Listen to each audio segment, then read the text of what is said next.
সুজিত বোস কোন প্রবচনায় কার কথায় কার ইঙ্গিতে ফরিদ জমাদারকে বাদ দিলেন চেনেন?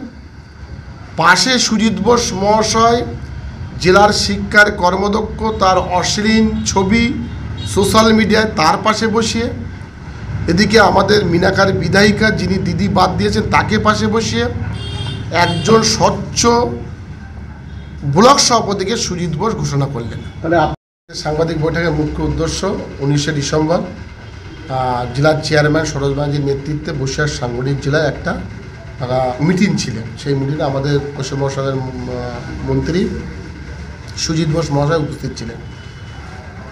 শুরুতেই মিটিংয়ের পুরো এজেন্ডাকে অ্যাভয়েড করে সুজিত বোস মহাশয় তিনি ভরা মঞ্চে তিনি প্রকাশ্যে বললেন, হাড়োয়া ব্লক 2 এর সভাপতি সম্মানীয় ফরিদ জমাদার আজকের পর থেকে দলে কোনো কাজ করতে পারবে না, ওই জায়গায় নূতন সভাপতি আনা হবে। আমরা মঞ্চে সকলেই সেই ভরা মিটিংয়ে আমরা হতবাক যে মন্ত্রী সুজিত বোসের, যাদেরকে আমরা দেবতার চোখে দেখি নেতা হিসাবে, তার এরূপ বক্তব্যে আমরা বিস্মিত।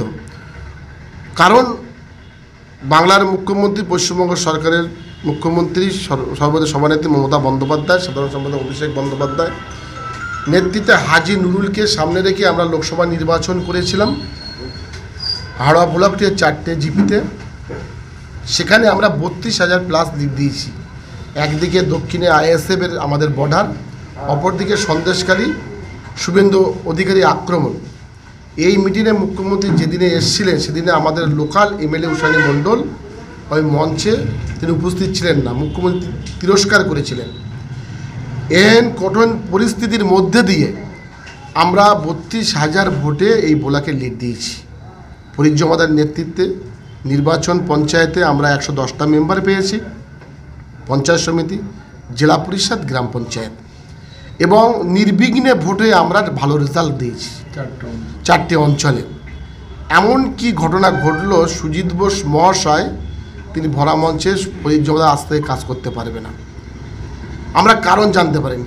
যদি ফরিদ জমাদার বাদই যায়, দলের গাইডলাইন নির্দেশ মেনে দল আমাদেরকে নেত্রী, আমাদেরকে আদর্শ, অভিষেক বন্দ্যোপাধ্যায় আমাদের প্রেরণা, তিনি আমাদের জানিয়ে দেবেন দল যে সিদ্ধান্ত নেবে আমরা বাধা পেতে নেব। আমরা মানুষের পাশে কর্মী হিসাবেই কাজ করব। সুজিত বোস কোন প্রবচনায় কার কথায় কার ইঙ্গিতে ফরিদ জমাদারকে বাদ দিলেন? একজন সজ্জন, শিক্ষিত, এডুকেটেড এই বসিরহাট জেলার ফরিদ জমাদার, সকলে তাকে চেনেন। পাশে সুজিত বোস মহাশয় জেলার শিক্ষার কর্মদক্ষ, তার অশ্লীল ছবি সোশ্যাল মিডিয়ায় তার পাশে বসিয়ে, এদিকে আমাদের মিনাকার বিধায়িকা যিনি দিদি বাদ দিয়েছেন তাকে পাশে বসিয়ে একজন স্বচ্ছ ব্লক সভাপতিকে সুজিত বোস ঘোষণা করলেন। তাহলে আপনি কি বলছেন মন্ত্রী সুজিত বসু মুখ্যমন্ত্রীর নির্দেশ অমান্য করে বসিরহাট সাংগঠনিক জেলা নিজের মতো করে চালাচ্ছেন? আমার তো মনে হয় এই আওয়াজ সারা বসিরহাটের সব ব্লকেই উঠছে। সুজিত বোস মহাশয় তারা নিজের ব্যক্তি স্বার্থ সিদ্ধি করার জন্য একটা গ্রুপিং রাজনীতি করছেন। কারণ ফরিদ জমাদার এমন একজন ব্লক সভাপতি, আপনারা এই জেলা খবর নেবেন, নিশ্চিত করে অত্যন্ত ভদ্রমার্জিত সভাপতি।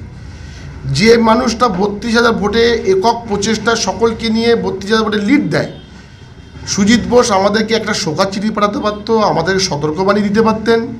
আর দল তো ভরা মঞ্চে কাউকে তো ব্লক সভাপতি রাজ্যের নজির নেই যে কাউকে ব্লক সভাপতি হিসেবে বাদ দিয়েছেন। তাই নিশ্চিত তার ব্যক্তি কোনো স্বার্থসিদ্ধির জন্য এই ধরনের আচরণ আমরা বিস্মিত, আমরা মর্মাহত। আজকে হাড়োয়া ব্লকের সমস্ত পঞ্চায়েত মেম্বার, অঞ্চল সভাপতি, শাখা সংগঠনের সভাপতি সকলেই আওয়াজ তুলছে, এটা কি দলের সিদ্ধান্ত? দল সিদ্ধান্ত করলে মাথা পেতে নেব। আমাদের মমতা বন্দ্যোপাধ্যায়, অভিষেক বন্দ্যোপাধ্যায় ছাড়া আমরা দলে কারুর গাইডলাইন মানি না। দিদিই বলেছেন, আমাদের সুব্রত বক্সি, সেখানে সুজিত বোস কি দলের গাইডলাইন মেনে বলেছেন, না কারোর সম্মান রক্ষা করতে গিয়ে কারোর থেকে আলাদা কিছু পাওয়ার জন্যই, মন রক্ষার জন্যই তিনি এটা বলেছেন? এটা নিয়ে আমরা রাজ্য নেতৃত্ব এবং আমার দিদি পর্যন্ত পৌঁছাবো। কেন এই অসম্মানিত বক্তব্য ভরা মঞ্চে দিলেন? তিনি তো আমাদের পাশের দিকে আমাদের যুক্তি বক্তব্য বলতে পারতেন, এটা আমরা মানতে পারছি না। তাই আমরা সুজিত বোসের বিরুদ্ধে আওয়াজ তুলছি। বসিরহাট যদি এই ধরনের আর নিজের মতন করে তৈরি করে আগামী দিন বসিরহাট খুব খারাপ জায়গায় যাবে বলে আমার বিশ্বাস। আপনার নাম? আমার নাম আব্দুল খালেক মোল্লা, যুব সভাপতি হাড়োয়া ব্লক 2, পঞ্চায়েত সমিতির প্রাক্তন সভাপতি, বর্তমান সহসভাপতি।